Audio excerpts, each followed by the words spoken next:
Good afternoon students. आज हम fourth chapter में हैं। फोर्थ चैप्टर जो हमारा है मोशन इन ए प्लेन, इसमें हम आगे के जो टॉपिक हैं उसके बारे में हम बात करेंगे।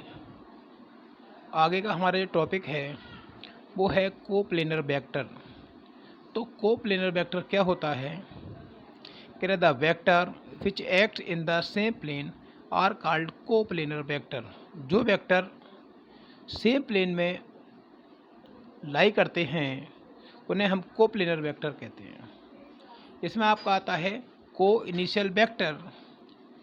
तो को इनिशियल वेक्टर आपका कौन सा वेक्टर होता है? The vector which has same initial point are called co initial vector. तो वो वेक्टर जिनका इनिशियल पॉइंट सेम होता है, यहाँ पे आप देख रहे हैं vector A, vector B, vector C का जो इनिशियल पॉइंट है वो पॉइंट ओ है। तो ये वेक्टर आपका जो है को इनिशियल वेक्टर कहलाएगा। इसके बाद में आपका आ रहा है को टर्मिनियस वेक्टर। तो the vector which have the common terminal point are called co terminal vectors. कहना मतलब ये है कि थ्री वेक्टर्स हैं आपके, vector A, vector B, vector C, तीनों जो है एक ही पॉइंट पर लाई कर रहे हैं, जिनका कॉमन पॉइंट जो है एक ही है। तो आपके ये वेक्टर जो होंगे को टर्मिनियस वेक्टर कहलाते हैं ये जो है। इसके बाद में आपका पॉइंट आपका आता है जीरो वेक्टर और zero vector and properties. Zero vector और उनकी प्रॉपर्टी। तो जीरो वेक्टर क्या होता है? जिस वेक्टर का मैग्नीट्यूड जीरो होता है उसे हम जीरो वेक्टर कहते हैं। कह रहे हैं ए जीरो वेक्टर और नल वेक्टर। जीरो वेक्टर को हम नल वेक्टर भी बोलते हैं। ए जीरो वेक्टर और null vector is a vector that has zero magnitude and an arbitrary direction. कहना मतलब यह है कि जिस वेक्टर का मैग्नीट्यूड जीरो हो और किसी भी डायरेक्शन में हो जो है, तो वो वेक्टर आपका जो है जीरो वेक्टर कहलाएगा आपका। अब इसकी प्रॉपर्टीज़ क्या हैं? कहना when a vector is added to zero vector we get same vector. अगर हम किसी भी वेक्टर में जीरो वेक्टर को ऐड करें तो वो जिस वेक्टर को हम प्लस करेंगे, चाहे वो वेक्टर ए हो चाहे वो वेक्टर बी हो, वही वेक्टर हमारा निकल के आएगा। सेकंड आपका पॉइंट है, कहना when a real number is multiplied by A zero vector. हम किसी भी रियल नंबर्स का अगर किसी भी वेक्टर में अगर मल्टीप्लाई करें, जीरो वेक्टर में अगर हम मल्टीप्लाई करें, तो उसका जो रेट जो निकल के आता है वो जीरो वेक्टर ही निकल के आता है। क्योंकि किसी भी नंबर्स की अगर आप जीरो नंबर से मल्टीप्लाई कर दें तो वो जो है जीरो हो जाएगा। थर्ड आपका है when a vector is multiplied by zero then, किसी वेक्टर का अगर हम जीरो से मल्टीप्लाई करें तो वो भी जीरो आएगा। अब इसके बारे में हम बात करेंगे। बहुत ही इंपॉर्टेंट आपका ये टॉपिक है triangle law of vector addition, कि हम जो है वेक्टर एडिशन कैसे करते हैं और ट्रायंगल लॉ जो है किस तरह हम बनाते हैं उसको जो है। तो आप देख रहे हैं कि इसमें जो है कह रहे हैं if two vectors can be represented in both magnitude and direction by two sides of triangle taken in same order, then their resultant is represented completely both in magnitude and the direction by the third side of the triangle। कहना taken in opposite order। कहना मतलब ये है कि हमारे जो है दो साइड है किसी भी ट्रायंगल की, O P and second side आपकी जो है ओ क्यू। कहना मतलब ये है कि अभी हमने आपको बताया था कि दो वेक्टर होने चाहिए, इनकी जो है इनकी जो क्या है मैग्नीट्यूड एंड डायरेक्शन कैसी हो, सेम जो हो। कहना मतलब ये है magnitude and direction of both side, इनके जो है मैग्नीट्यूड और डायरेक्शन। अब आप देख रहे हैं कि पॉइंट इसको जो है साइड ओपी के लिए हम उसके वेक्टर ए से रिप्रेजेंट कर रहे हैं और ओपी को जो है वेक्टर बी से रिप्रेजेंट कर रहे हैं। तो इसको हम रिप्रेजेंट कैसे करते हैं? पॉइंट ओ से इसको जो है ड्रॉ किया, तो ये पॉइंट ओ का क्या हो गया टेल और ये इसका हेड हो गया। अब हम सेकेंड वेक्टर के लिए वेक्टर यहाँ से जो है पॉइंट पी से इसको हम जो है इसको हम आगे की ओर ड्रॉ करेंगे, तो ये आपका हो जाएगा पी की, और पी आपका क्या हो गया टेल हो गया, क्यू आपका जो है हेड हो गया। तो हेड पे हम क्या करते हैं एरो लगाते हैं। एरो जो है हमारा जो है डायरेक्शन को रिप्रेजेंट करता है, एरो जो है, और ये लाइन जो है वो मैग्नीट्यूड को रिप्रेजेंट करती है, मैग्नीट्यूड को रिप्रेजेंट करती है। तो जो ट्रायंगल की थर्ड साइड जो होगी, जिसको हम हाइपोटेन्यूस बोलते हैं, उसको जो है ये हमारा जो है क्या करेगा, ये हमारा जो है हाइपोटेन्यूस, यानी इसको जो रिजल्टेंट जो होगा उसको उस साइड को रिप्रेजेंट करेगा। कहने का मतलब ये है कि हमने जो है एक साइड, हमने फर्स्ट साइड को ड्रॉ किया, वेक्टर ए लिया।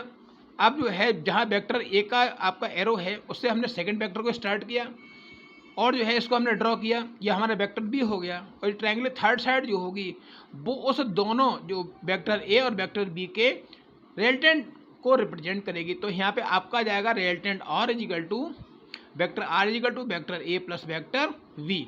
तो इसमें हमने क्या किया, according to triangle of vector addition O Q, vector O Q is equal to O P plus vector P Q. तो यहाँ पे आप देख सकते हैं resultant vector is equal to vector A plus vector V. अब हम अगला टॉपिक स्टार्ट करते हैं। ये आपका है parallelogram law of vector addition. हम जो है पैरेललोग्राम लॉ के बारे में बात करेंगे, जो कि हमारा काय का है, वेक्टर एडिशन का है। तो इसमें आप देख रहे हैं, इसमें आपका जो है इसमें टू वेक्टर्स हैं, वेक्टर ए और वेक्टर बी। अब इसको हमें क्या करना है, इसको हमें जो है ऐड करना है। तो वही ट्रायंगल लॉ से इसमें हम जो है पैरेललोग्राम लॉ से इसको हम ऐड करेंगे। ओपी है, ओपी को हमने वेक्टर ए लिया। अब जो है हमारा जो है एक साइड ओपी है और सेकंड साइड आपकी जो है, सेकंड वेक्टर आपका जो है ओ आर है। ये वेक्टर ए है और ये वेक्टर बी है। तो यहाँ पे हम देखते हैं, हमने लिखा है, कह रहे हैं if two vectors can be represented both in magnitude and direction by the two adjacent side of a parallelogram drawn from a common point, then their resultant is the completely represented both in magnitude and direction the diagonal of the parallelogram through that point।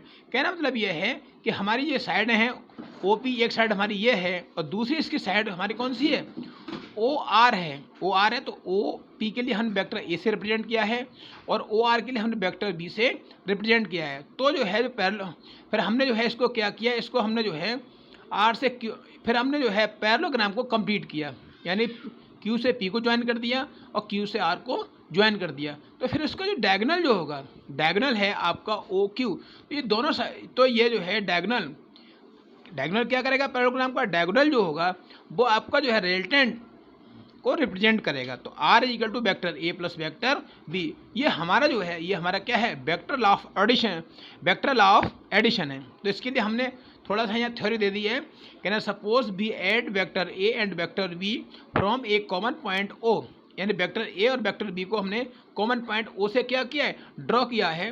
Draw a vector O P is equal to vector A and O R equal to vector B. हमने side O P के लिए vector A लिया है, O R के लिए हमने vector क्या लिया है, वेक्टर बी लिया है। अब हमने आगे इसमें लिखा है according vector law of addition of parallelogram the diagonal O S gives the resultant vector R. तो इसका जो है, जो आपका डायगोनल है वो रिजल्टेंट ऑफ वेक्टर आर को क्या करेगा, रिप्रेजेंट करेगा। तो यहाँ पे आप देख सकते हैं O Q, vector O Q is equal to O P plus O Q R, vector आपका हो जाएगा। तो vector R is equal to vector A plus vector V हो जाएगा। अब हमने यहाँ पे एक क्वेश्चन लिया है कि हमारे two vectors A and B हैं are inclined to each other at angle theta. तो हमारे जो है दो वेक्टर हैं, ये थीटा एंगल पर इंक्लाइंड हो रहे हैं। Using triangle law of vector addition, हमें क्या करना है, हमें यहाँ पे जो है triangle law of vector addition use करना है। Find the magnitude and direction their resultant, और इनके रिजल्टेंट का हमें क्या निकालना है, डायरेक्शन भी निकालनी है और उसका जो है रिजल्टेंट भी निकालना है। तो इसको हम आइए इसको हम सॉल्व करते हैं। तो हमने क्या लिया, यहाँ पे हमने जो है let vectors A and vector V represented both in magnitude and direction by the side O P and O Q. मतलब ये है कि हमने जो है यहाँ पे दो साइड्स ली हैं, ओ पी लिया है और दूसरी साइड हमने ली है ओ क्यू। इसको हमने वेक्टर ए से रिप्रेजेंट किया है और दूसरा हमने जो है वेक्टर बी से रिप्रेजेंट किया। तो ये मैग्नीट्यूड में भी सेम है, डायरेक्शन में भी सेम है। और ट्राइंगल ओ पी क्यू ये हमने कह रहे हैं then resultant is represented by vector R. तो इसको हमने जो है वेक्टर आर से इसको रिजल्टेंट को रिप्रेजेंट किया है बाय द वेक्टर एडिशन, जो हमने पीछे बताया था। वेक्टर एडिशन में जो है from A Q draw perpendicular to P Q produce, मतलब जो है हमने पॉइंट क्यू से क्या किया, एक परपेंडिकुलर को ड्रॉ किया और जो है पी से एन तक लाइन को हमने यहाँ पे प्रोड्यूस किया है। तो अब हम बात करेंगे मैग्नीट्यूड तो मैग्नीट्यूड हमें किसका निकालना है, रिजल्टेंट का निकालना है, तो मैग्नीट्यूड ऑफ आर। तो यहाँ पे ओ पी इजिकल टू क्या है, ओ पी इजिकल टू ए है, हम यहाँ पे हम मैग्नीट्यूड ले रहे हैं ना कि वेक्टर ले रहे हैं। पी क्यू आपके सामने है, पी क्यू क्या है वी, ओ क्यू आर है यहाँ पे, and Q P N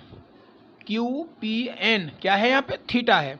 right angle Q P N, right angle triangle आपको ये बन जाएगा, क्योंकि ये आपका जो है परपेंडिकुलर ड्रॉ किया गया है, तो आपका ये 90 डिग्री का बनेगा। तो ये आपका यहाँ से, तो आपका जो है क्यू पी एन आपका जो है राइट एंगल ट्रायंगल हो जाएगा। तो यहाँ पे हमें ये साइड निकालनी है, तो हमने लिया साइन थीटा आपका हो जाएगा Q N upon P Q. तो यहाँ से क्रॉस मल्टीप्लाई कर लीजिए, Q N equal to P Q sine theta, और पी क्यू जो है अभी हमने लिया है, पी क्यू क्या है बी, तो Q N equal to B sine theta. ये क्वेश्चन हमारी जो है फर्स्ट बन गई। अब हम दूसरी हमें साइड निकालनी है, तो यहाँ पे कॉस थीटा, इसी हम ट्रायंगल लेंगे, cos theta equal to P N upon P Q.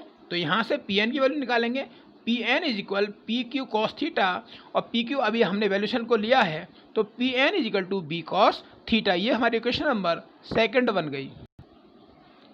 अब हम इस राइट एंगल ट्रायंगल में पाइथागोरस थ्योरम्स का यूज़ करेंगे, और पाइथागोरस थ्योरम यूज़ करने के लिए हमें ट्रायंगल को राइट एंगल होना जो है बहुत ज़रूरी होता है, क्योंकि ये कंडीशन ही होती है कि in a right angle triangle the square of the hypotenuse is equal the square of the perpendicular plus square of the base. तो ट्रायंगल ओ एन क्यू, तो ये आप फिगर में देख सकते हैं ओ एन क्यू, तो यहाँ पे क्या हो जाएगा ओ क्यू स्क्वायर हाइपोटेन्यूस का square equal to O N square base का square plus Q N equal to perpendicular का स्क्वायर। तो ओ एन दो पार्ट से मिलकर बना है, O P plus P N का whole square plus Q N का होल स्क्वायर। तो इसमें हमने ए प्लस बी का होल स्क्वायर लगा दिया, तो R square is equal O P square plus P N square plus 2 into O P into P N plus Q N का whole square. अब ओ पी हमने यहाँ पे ए है हमारा ए स्क्वायर, पी एन हमारा क्या है बी कॉस थीटा का whole square plus 2 into A into V cos theta plus B sine theta का होल स्क्वायर। तो इसको स्क्वायर को हम खोलेंगे, A square plus B square cos square theta plus B square sine square theta plus 2ab cos theta. तो यहाँ पे जो है अब आप देख रहे हैं बी स्क्वायर दोनों में सेम है, तो बी स्क्वायर हमने कॉमन ले लिया, cos square theta plus sine square theta. तो cos square theta plus sine square theta क्या होता है 1 होता है। तो हमारा यहाँ पर रिजल्टेंट निकल के आ गया R square equal to A square plus B square plus 2ab cos theta. अगर आप चाहें तो यहाँ से आर निकाल सकते हैं, तो इस पर जो स्क्वायर रूट आ जाएगा। अब हम क्या करेंगे, डायरेक्शन को फाइंड आउट करेंगे, किसकी डायरेक्शन को निकालेंगे, हम रिजल्टेंट की डायरेक्शन को निकालेंगे। तो हमने यहाँ पे थोड़ी सी थ्योरी लिखी है, let the resultant R makes an angle beta with the direction A. जो रिजल्टेंट आर जो है वो बीटा एंगल बना रहा है डायरेक्शन ए से जो है। तो इसमें ट्रायंगल ओ एन क्यू में tan beta equal to Q N upon O N होता है। तो क्यू एन ओ एन आपका दो साइड से मिलकर बना है O P plus P N. तो हमने इक्वेशन फर्स्ट और सेकंड से वैल्यूशन को पुट कर दिया। तो tan beta equal to Q N आपका हो गया B sine theta, O P P A हो गया plus P N B cos theta हो गया। तो यहाँ पे आपकी डायरेक्शन निकल के आ गई tan beta equal to B sine theta upon A plus B cos theta.